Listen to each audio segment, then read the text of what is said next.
Misida mi punamakse emotional khara way tanubi su emotional khara oire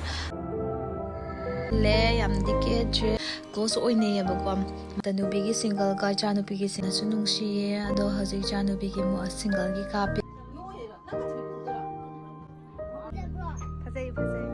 makeup se tam na loira apoloi kana fix tawri sida yamna haraubodo harau se chaba poloi ni na isu yam excited oizabado ko gali kase sembi dana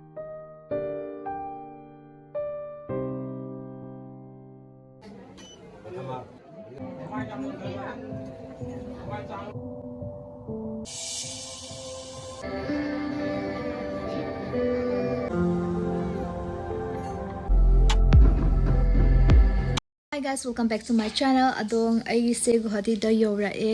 numini humni oire bako ado ai moine to noigi luhong bagi video clip se ina phajana namaga memories oina bahaina ina thamjabane bako ina video se edit tawjabane ado mayam su nungai bini ana khali yamna emotional oiba roller coaster yam yawiba du gi video duga ado ichanu pina su first time oiba polo shelaga kachali puthokpagi su oidoine aduna aina sigi video se yam special oi haiba tare ado mayam su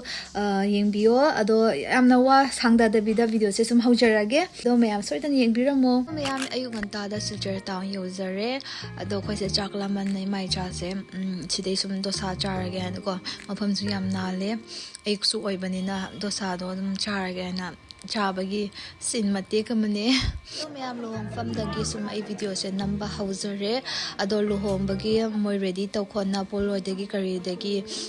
keino tawrabire ado polo macha se na cha nupi gi oidoine achau basena magi kenagi ado tanu sukanna hujik ready tawrebako shetba video loidroi pamige abi pamge hairo no si pedole masau ta gadrane video ka tin Kaya pung taru kami ni terang ngamung tu mana? Pung taru kaya ni. Pung taru tu thok ba. Jatra la dalu hong Thok pa ya jatra itu. Do mayam ngasigi ni misida mi punamakse emotional khara way tanubi su emotional khara oire haidi magi numini na kom haidi excited so oiba emotional so oiba do oire ba mix emotional ne do akoina su yam henjan na ka hen na khogi emotional oga da ba wa hei kaya di use to be je ba ko nungai na happy oina chakhi ba do ne ba koina pam si do makeup su haulore makeup ki process se aina dum mata dum hape ko yam sanga keno tawni haina ado mata thapchare hosi de chanu pisena chakla me na maboka cha dum thang ngasigi numit dum cha dum pithak pire ko adi ai kya di pithak tabane du shu ai su dum khara ke salle yam dike je duga video se sum namba haure pitru macha se phajaja sida tu ba harau ji mai phani ji copy kam phajare thokpi aduga hoji carry sena leileng bagi makeup oidoine ado kanna carry ado mayam leileng bagi shooting su haujare ado tanubi su thokla aduga sigi machine mate kama se hingminasi tanubi se akhoi ga yamna close oye aduga chanubi ga su yamna ne close oine yabako mai neton ne ado neton ga kau khidre tanubi haraga dum kauna khodana yam close oina leramba tanubi se ngasi haba numisidei di mawogi dorabane adu khalaga akhoi su yamna kem soft corner ama label phawbodo adu oyeba ado ngasidi masu auda changi dore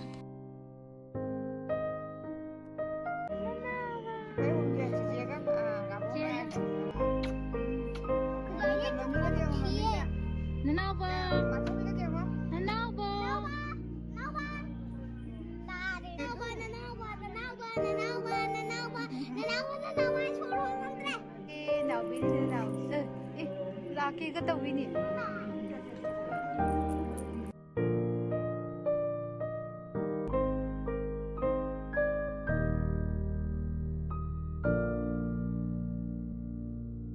ado leileng bagi shooting di loizare do tanubi gi single ga chanupi gi single moini gi group madagi mamana bi khara group haidi relative ki group loina kap bagi hoji haudur bane ba ko ado hoji kan na moini gi hana kapiri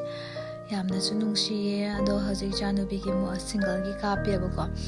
ꯀꯟꯅ ꯍꯧꯖꯤꯛ ꯀꯥꯞꯄꯤꯅꯦ ꯑꯁꯤꯁꯤꯗ ꯂꯣꯏꯔꯒ ꯃꯄꯥꯅ ꯑꯃꯨꯛ ꯃꯥꯒꯤ ꯐꯣꯟꯗꯒꯤ ꯀꯥꯞꯄꯤꯔꯦ ꯍꯥꯏꯗꯤ ꯃꯦꯃꯣꯔꯤꯁꯇꯣ ꯌꯥꯝꯅ ꯁꯨꯃꯥꯏꯅ ꯄꯥꯛꯂꯧꯗꯤ ꯑꯣꯀꯦꯖꯟꯗꯣ ꯐꯪꯗꯕꯅꯤꯅꯀꯣ ꯑꯗꯨꯃꯥꯏꯅ ꯇꯧꯗꯅ ꯇꯅꯨꯕꯤꯁꯦ ꯍꯧꯖꯤꯛ ꯄꯣꯂꯣꯏ ꯁꯦꯠꯄꯒꯤ ꯀꯟꯅ ꯊꯧꯔꯥꯡ ꯇꯧꯔꯤ ꯑꯗꯣ ꯕꯣꯔ ꯀꯥꯡꯕꯨꯁꯨ ꯂꯥꯛꯄ ꯍꯧꯔꯦ ꯍꯧꯖꯤꯛꯅ ꯏꯆꯥꯅꯨꯄꯤ ꯄꯣꯂꯣꯏ ꯁꯦꯠꯄꯩ ꯀꯟꯅ ꯉꯥꯏꯔꯤ ꯑꯗꯨꯒ ꯇꯅꯨꯕꯤꯁꯨ ꯃꯥꯒꯤ ꯄꯣꯂꯣꯏ ꯁꯦꯠꯈꯣꯅ ꯂꯨꯍꯣꯡꯕꯒꯤ ꯃꯦꯀꯞ ꯀꯟꯅ ꯍꯧꯔꯤꯑꯕ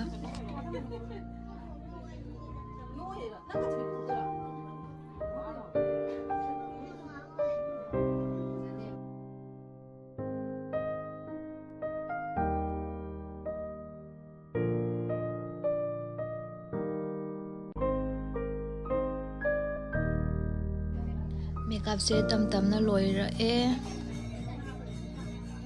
ꯍꯧꯖꯤꯛꯅ ꯄꯣꯂꯣꯏ ꯀꯟꯅ ꯐꯤꯛꯁ ꯇꯧꯔꯤ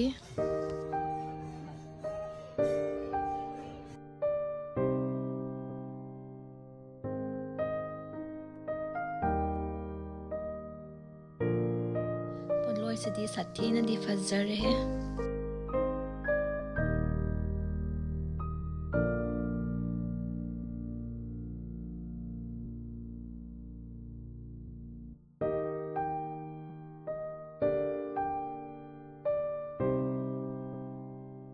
ꯏꯆꯥꯅꯨꯄꯤꯅ ꯄꯣꯂꯣꯏ ꯉꯥꯏꯕ ꯋꯥꯕꯅ ꯐꯃꯨꯡꯗ ꯀꯥꯈꯠꯈ꯭ꯔꯦ ꯑꯗꯨꯒ ꯃꯃꯥꯟꯅꯕꯤꯒ ꯀꯖꯦꯡ ꯂꯩꯁꯦ ꯄꯥꯏꯔꯒ ꯁꯨꯝ ꯁꯥꯟꯅꯔꯅ ꯂꯩꯖꯔꯕꯅꯦ ꯑꯗꯣ ꯏꯆꯥꯅꯨꯄꯤꯁꯨ ꯌꯥꯝꯅ ꯁꯤꯗ ꯌꯥꯝꯅ ꯍꯔꯥꯎꯕꯗꯣ ꯍꯔꯥꯎꯃꯟꯅ ꯀꯖꯦꯡ ꯂꯩꯒꯁꯦ ꯑꯩꯅ ꯄꯥꯏꯅꯨ ꯄꯥꯏꯅꯨꯒ ꯍꯥꯏꯕꯗꯣ ꯌꯥꯗ꯭ꯔꯦ ꯃꯥ ꯑꯗꯨꯝ ꯄꯥꯏꯔ ꯑꯗꯨꯝ ꯁꯅꯥꯅ ꯑꯗꯨꯝ ꯂꯩꯔꯕꯅꯤ ꯑꯩꯁꯨ ꯉꯁꯤꯒꯤ ꯅꯨꯃꯤꯠꯁꯤꯗꯩ ꯁꯨꯝ ꯇꯧꯍꯜꯂꯦ ꯀꯔꯤꯗꯤ ꯍꯥꯏꯔꯅꯤ ꯉꯥꯡꯉꯨꯁꯨ ꯌꯥꯗ꯭ꯔꯦ ꯃꯥꯁꯨ ꯍꯔꯥꯎꯖꯕꯅꯤꯅ ꯁꯤꯗꯅ ꯏꯃꯥ ꯊꯥꯔꯅꯤꯅ ꯀꯟꯅ ꯑꯩꯈꯣꯏꯒꯤ ꯄꯤꯆꯨꯒꯤ ꯄꯣꯂꯣꯏꯗꯣ ꯈꯤꯇꯪ ꯐꯤꯛꯁ ꯇꯧꯕꯅꯦ ꯑꯞ ꯗꯥꯎꯟ ꯂꯩꯕꯗꯨꯒ ꯑꯗꯨꯒ ꯈꯔ ꯐꯣꯠꯆꯜꯂꯒ ꯀꯟꯅ ꯍꯧꯖꯤꯛ ꯁꯦꯝꯖꯔꯤ ꯁꯤꯗꯅ ꯑꯩꯅ ꯏꯆꯥꯅꯨꯄꯤꯁꯦ ꯈꯔ ꯄꯥꯏꯕꯤ ꯈꯣꯠꯄꯤꯗꯅ ꯇꯧꯕꯒꯤ ꯁꯤꯟ ꯃꯇꯦꯛ ꯑꯃꯅꯦ ꯃꯦꯃꯣꯔꯤꯁ ꯉꯥꯛꯇꯅꯦ ꯂꯥꯏꯐꯇ ꯑꯍꯥꯟꯕ ꯃꯥꯅ ꯁꯦꯠꯆꯕ ꯄꯣꯂꯣꯏꯅꯤꯅ ꯑꯩꯁꯨ ꯌꯥꯝ ꯑꯦꯛꯁꯥꯏꯇꯦꯠ ꯑꯣꯏꯖꯕꯗꯣꯀꯣ ꯑꯗꯨꯅ ꯑꯩꯅ ꯍꯧꯖꯤꯛ ꯃꯥꯒꯤ ꯂꯤꯞꯁꯇꯤꯛꯀ ꯇꯩꯕꯤꯗꯅ ꯂꯤꯞꯁꯇꯤꯛꯁꯦ ꯄꯥꯛꯂꯗꯤ ꯇꯩꯕꯤꯗꯕꯅꯤ ꯑꯗꯣ ꯉꯁꯤꯒꯤ ꯅꯨꯃꯤꯠꯁꯤꯗ ꯑꯗꯨꯝ ꯂꯤꯞꯁꯇꯤꯛ ꯒ꯭ꯂꯣꯁ ꯁꯨꯝ ꯇꯩꯕꯤꯗꯅ ꯈꯣꯠꯄꯤꯗꯅ ꯁꯤꯒꯤ ꯁꯤꯟ ꯃꯇꯦꯛꯁꯤꯁꯨ ꯑꯩꯅ ꯌꯥꯝꯅ ꯅꯨꯡꯁꯤꯕꯗꯨꯒ ꯑꯩꯅ ꯍꯥꯞꯆꯕꯅꯦ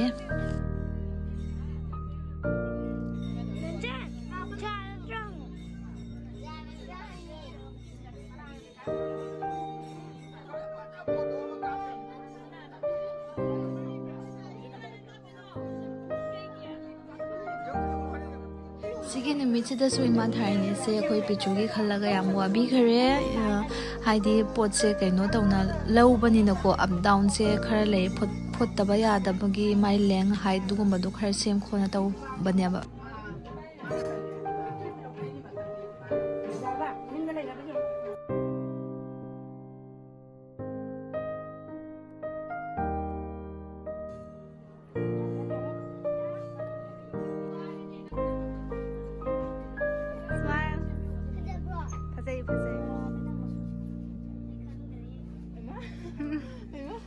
ꯐꯖꯕꯅ ꯂꯣꯏꯔꯦ ꯏꯆꯥꯅꯨꯄꯤꯁꯦ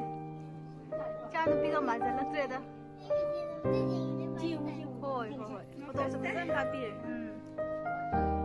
ꯉꯥꯡꯕꯗꯤ ꯐꯩꯅꯦ ꯁꯤꯁꯨ ꯉꯥꯡꯅ ꯉꯝꯗꯦꯅꯦ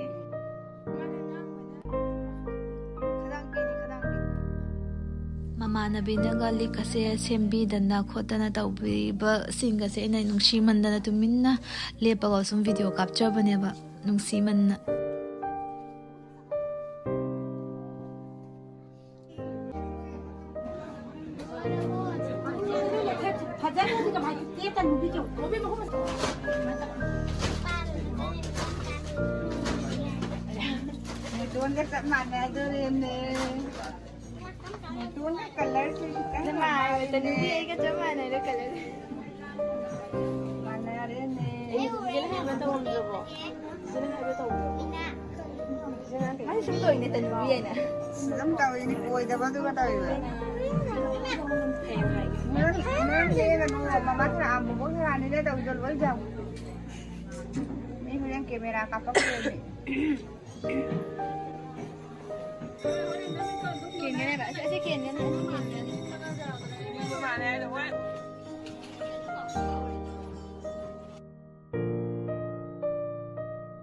ꯁꯤꯒꯅ ꯏꯃꯥ ꯊꯥꯔꯅꯤꯒ ꯃꯄꯥꯒ ꯀꯟꯅ ꯃꯥꯁꯦ ꯐꯥꯏꯅꯦꯜ ꯇꯆ ꯇꯧꯕꯤꯔꯤꯅꯦꯕꯀꯣ ꯍꯥꯏꯗꯤ ꯀꯩꯅꯥꯁꯦ ꯊꯣꯛꯄꯒꯤ ꯃꯇꯝ ꯌꯧꯔꯦ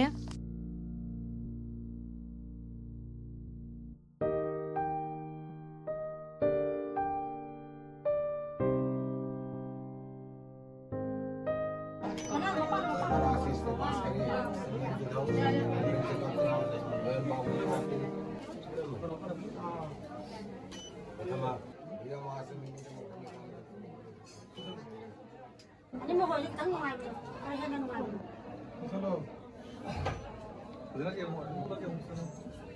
đang ngoài apa bentuk? Mau serba kali semua ada lah.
สิกันนะคอยไปจูอันนี้นี่อามันนุปีนี่อามันนุป้านี่ตรงนี้ไม่ยามองเสียงว่าแต่มวยสูงปมเตาเรบ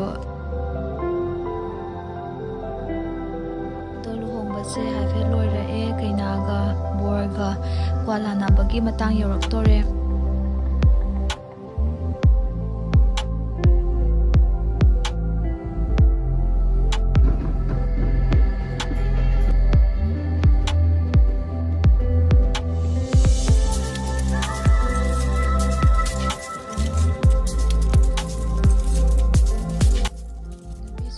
ทกปะเฮาเรดูกับพันเอกอินฟีตอร์ก็การิตาตัวนู้นเนี่ยบามรามปูตันนะจะดูบีดีหรอบีดีป่ะ